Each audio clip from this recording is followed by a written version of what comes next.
Well, it's early in the morning here on Sunday. Baseball tournament continues. Ollie might have 3 games today, and unfortunately, I'm going to miss the championship game as I have to go to Cleveland. But it'll be a lot of fun watching the first two. We got a little breakfast of champions going on here, a little sausage McMuffin. You know, yesterday we had some bad luck, had races canceled. Oh my God. They were showing. Yes, honey, I already said that. Hi, everyone. The weather was crazy at Mohawk last night. I saw the pictures after the post parade as they were post parading the horses. There's a bunny Addie on the road. Look, right there. Whoa! There's almost a dead bunny on the road. I almost ran over it. Who is it? I don't know his name. He didn't tell me. So the rain was torrential. It really screws up Gandalf, who hasn't raced in 2 weeks off of sickness. Really screws up Atlas, who hasn't raced in 2 weeks off of layoff. We just gave him a week off. So kind of screws those guys up, but there's not much you can do. I knew when I saw the rain coming down like that, I'm like, that track is going to wash out. And sure enough, it washed out. So I guess we'll talk about what did take place. Tailgate Buzz. Got a good trip, but when they go in 53 in front of you, there's not much you can do. Especially coming off scratch in Philadelphia. Hey, I'm doing a video here. I saw a tiny bunny, a big bunny at somebody's house. It was popping them out. Oh, really? Oh, that's very nice of the bunny. The Tailgate Buzz raced as good as he could coming off that scratch. He had that big abscess he was fighting. I didn't look at the final line, but I suspect it's 154 and a piece.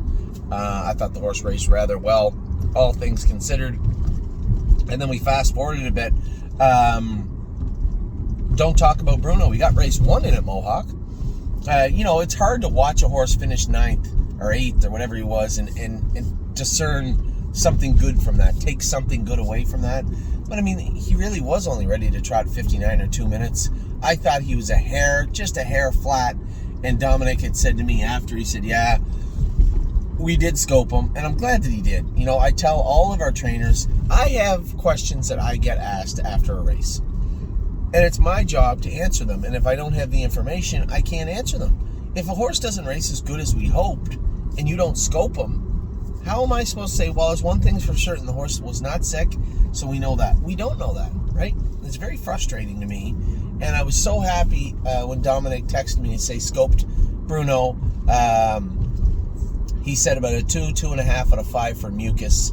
They were going to put him on antibiotics. So this time of year, you see a lot of allergy, sickness, and a lot of sickness. Without doing a full blood chemistry and an SAA on the horse, you won't know if he's a little bit sick. You just see the same type of mucus in there. But the cause of that mucus is not disclosed at the time. There's no way to know. So put him on mild antibiotics and keep an eye on him. But he ate his supper when he got home, I was told this morning. Seemed good, no temperature, so that's good. And over on top of everything else, it's a mile and 2 minutes last quarter and 29 last half, 58 apiece for a horse that was only ready to go there. So that was a good thing. The bad thing was greatest ending. You know, Mark called me and texted me, and you could tell he was pretty upset after the race. Mark and Melissa take their job so seriously, much like all of us do. It's extremely frustrating for somebody like him when you have Patrick LaPrana that isn't on the top of his game, or you have the break from the Denmark horse, or greatest ending throwing such a bad race. Now, the greatest ending thing, it was so bad, it was actually good in the sense that we know what happened. We're pretty sure what happened in greatest ending. This is a horse that struggled with tie-ups his entire life, and these aren't mild tie-ups. These aren't, we drew his blood and it was a little off. No, these are big ones. And he was really tied up in the Little Brown Jug last year. I know that for sure. So mitigating that is not easy when you have an entire veterinarian, like an entire veterinarian staff, but one of the top veterinarians that I've come across, and Dr. Ian Moore, struggles to keep this horse's AST down. We knew this. I knew this going in.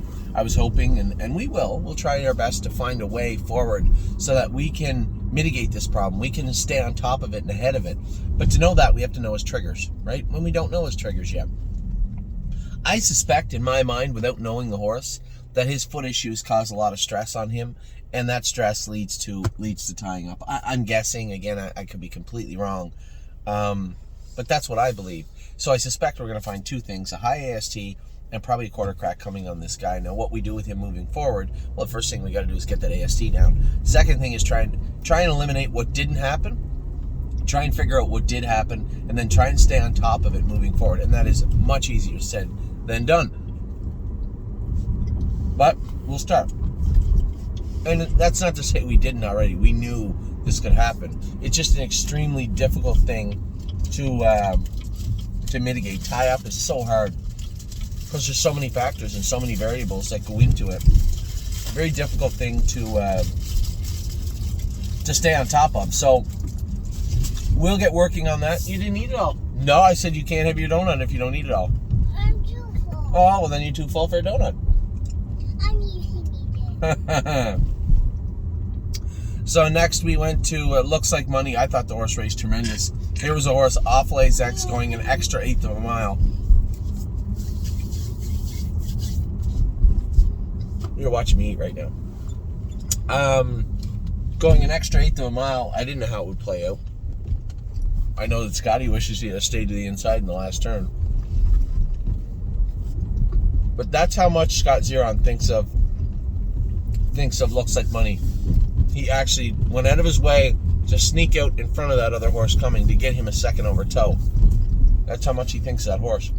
Now, what we did notice last night was why we race horses. Two long shots. Where are we at here? Must be right here, is it? Yep. There's the park. I think it's the next one because that's the... Nope, that's the main parking lot, I think. It's all right. Don't worry about it.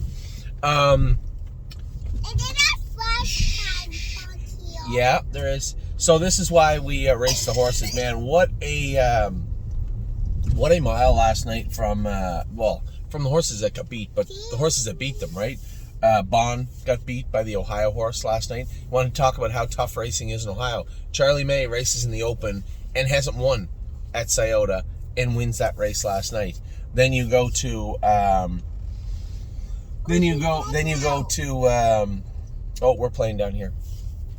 Then you go to Bond gets beat by the mare, the good mare that races in Ohio also. Like, that's how tough Ohio racing is right now, where horses that are racing competitively, but certainly not laying over the fields in Scioto, just roll into the Meadowlands last night and win both their divisions. So, obviously a feather in the cap of the program and the state of Ohio, and a big night for them. Daddy. I know it's Mommy. I know. Just hold on. And then obviously we didn't get to race Atlas Hanover. We didn't get to race Gandalf. No free lunch, can't catch a break. Although it's probably best he didn't race in the open pace. At the same token, it would be nice to get some consistent miles into him. But we weren't done yet. We did go to another state. Went to Indiana. Our first races in the Indiana Sire Stakes. Now those horses weren't. Hey, stop that right now. Those horses weren't coming in zinging tight. Here, give that to Ava. Yep. Mommy got me the Starbucks. Much better. So we raced the two Indiana horses. Adeline Hope McDonald. Stop it right now. We raced the two Indiana horses last night. Mel Gibbswan and Mounds for All. That was Addie's.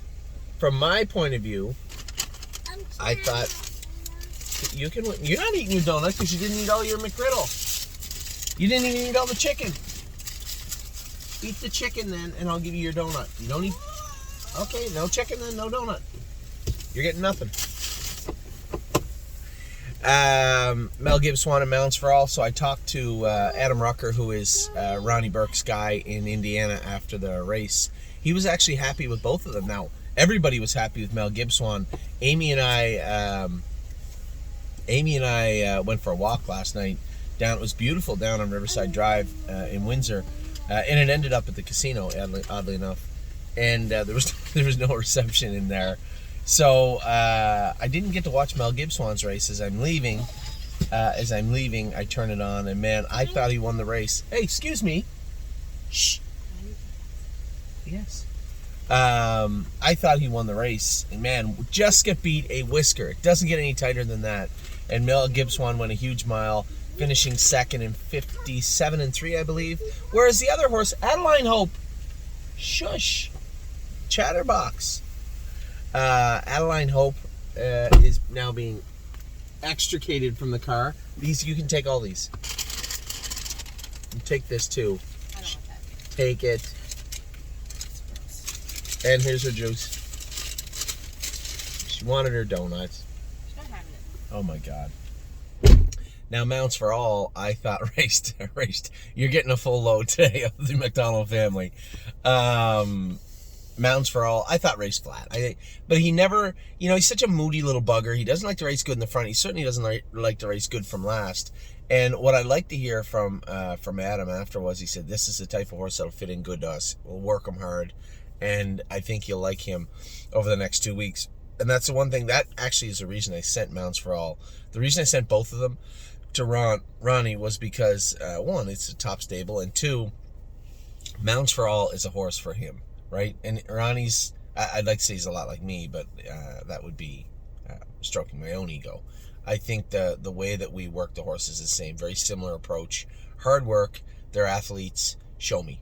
I'm gonna work you hard, and that's exactly what's gonna happen to Mounts for All moving forward. So Trey said his gait was good, everything was nice about him. They did want to make some shoeing changes with him, which is perfectly fine. The Indiana surface is quite a bit different than Northfield and the Meadows and places that we race at. So I'm glad that they had positive feedback. I really thought that maybe Trace would just come back and say, this horse sucks.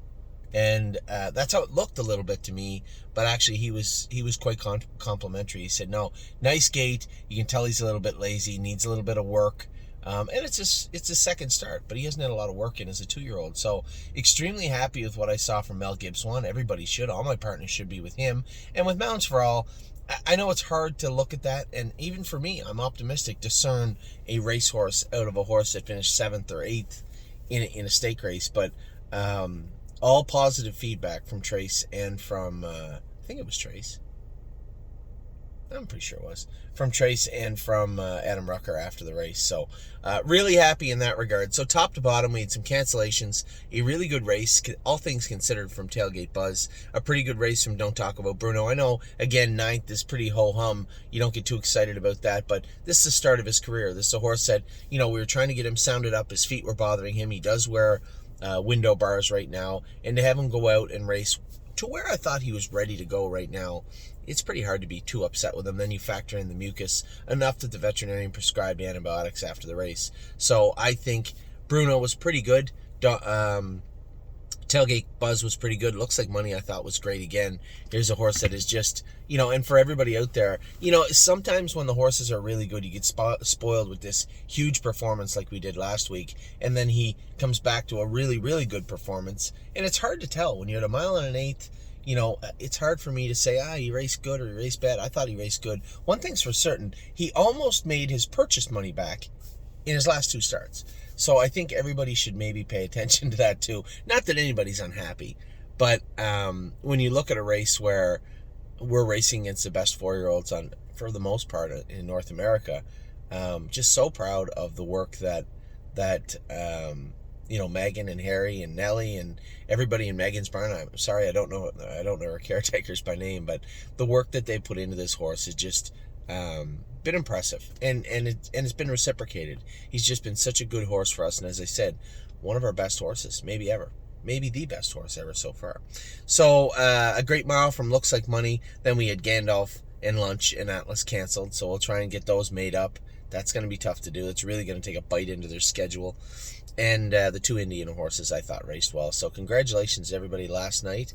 A bit of a mixed bag, but happy overall. Big day coming up today. We got Blanton's Blue, Really Don't Care, My 1%, Resolute Bay is going to Georgian. And for a lot of our astute clients that also put forth their thoughts on Resolute Bay, the reason he's in this class is so you can race in the horses that race for a purse of blah, blah, blah. Last few. Try and get some relief from the Woodbine circuit, so that's good. He's, I assume, picked to win tonight. It's not going to tell me. Picked to win tonight. Swinging Senoritas in a short field. She's picked to win. I'm Fancy Likes picked to win. Paycheck Princess I know Tim Tetrick thought that she was good her last start. They're going to put a head pull on her, maybe a Murphy blind on the left, and see if they can't get her rolling in the right direction. So I'm optimistic about that race also. A lot of races tonight, and from what I can see, almost every horse in this list, is going to be competitive. So it should be a good Sunday. We're here at the ballpark. I'm really excited about watching Ollie play. His game starts in 40 minutes. Our day has begun, and depending on how you look at it, your week is ending or beginning or both. Take care, everybody. I'll talk to you all very soon.